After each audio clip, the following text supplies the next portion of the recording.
নমস্কাৰ বন্ধুসকল, মই ৰিজুমণি নাথে সকলোকে মোৰ ইউটিউব চেনেলৰ যোগেদি দীপাৱলীৰ শুভেচ্ছা জ্ঞাপন কৰিছোঁ। আজি দীপাৱলী, কিন্তু দীপাৱলীৰ যিটোহে বতৰ কি কৰে গম নাপাওঁ। দীপাৱলী হ'ল পোহৰৰ উৎসৱ, কিন্তু এতিয়া ক'ত পোহৰ হ'ব দেখুৱাই আছোঁ আপোনালোকক। কেনেকুৱা বৰষুণ দিছে, বৰষুণ দি একদম কি কৰি পেলালে গোটেই জেগাবোৰ। এতিয়া কেনেদৰে গধূলি চাকি দিম গম নাপাওঁ, আৰু দিব পাৰোঁ নে নোৱাৰোঁ বাটত। এয়া ৰাতিপুৱাৰ পৰা বৰষুণ দি অকণমান এৰিছে এতিয়া, কিন্তু তথাপিও আকাশখন চাফা হোৱা নাই। কিন্তু চাৰিওফালে পানী চাওকচোন, একেবাৰে চোতালৰ পৰা গোটেই পানী। কেনেকৈ যে বাটত বন্তি লগাম গম নাপাওঁ। গধূলিলৈ যদি বতৰ ভাল কৰে তেতিয়াহ'লে দিব পাৰিম, যদি ভাল নকৰে তেতিয়াহ'লে আৰু বাটত শৰাই দিয়া নহ'ব, ঘৰতেই দিব লাগিব। আজি দেৱালী, লগতে কাইলৈ আমাৰ গাঁৱৰ মন্দিৰত ভাগৱত পাঠ অনুষ্ঠান তিনিদিনীয়া কাৰ্যসূচীৰে প্ৰত্যেকবাৰেই পালন কৰা হয় কাতি মাহত। এইবাৰো কৰিব।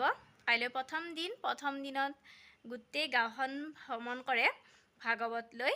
সেয়েহে কাপোৰ চিলাব মোৰ বাকী আছে, নিব আহিব কাইলৈ পিন্ধিবলৈ। দেৱালীৰ কামৰ বাহিৰেও এতিয়া মই আৰু সেইবিলাকো কৰিব লাগিব। এতিয়া কাপোৰ চিলাম, অলপ কাপোৰ চিলাই উঠি আৰু কাম বাকী আছে। মায়ে আকৌ ভাগৱতৰ কাৰণে পিঠা বনাবৰ কাৰণে চাউল তিয়াই থৈ দিছে, পিঠাগুড়ি খুন্দিব লাগিব।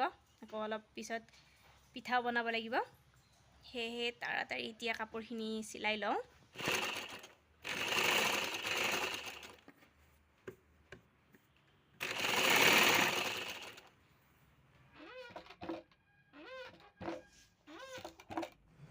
এবাৰ পিঠাগুড়ি খুন্দিব আহিলোঁ।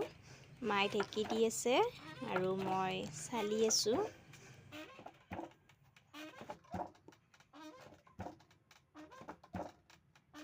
বাৰান্দাখন চাওকচোন, গোটেই একদম কাপোৰেৰে ভৰ্তি কৰি থৈ দিছে। পেণ্ডেল ভাঙি আনিছে আৰু ইয়াতে দলিয়াই থৈ দিছে। এতিয়া এইবোৰ গোটেই খালী কৰিব লাগিব। এবাৰ ৰংগোলী বনাম। বাটৰ ফালে বনাবলৈ অলপ ভয় হৈ আছে, ইমান কষ্ট কৰি বনাম, আকৌ যদি বৰষুণে উটুৱাই নিয়ে, সেয়েহে বাৰান্দাতে বনাম।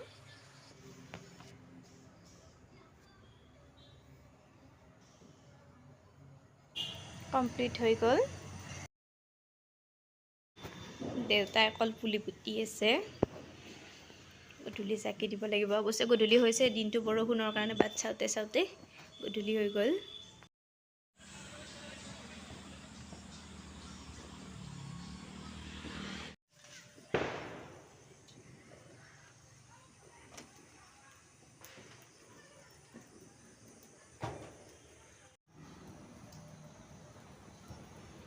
পিঠা বনাবলৈ গেছটো তলত নমাই লৈছোঁ।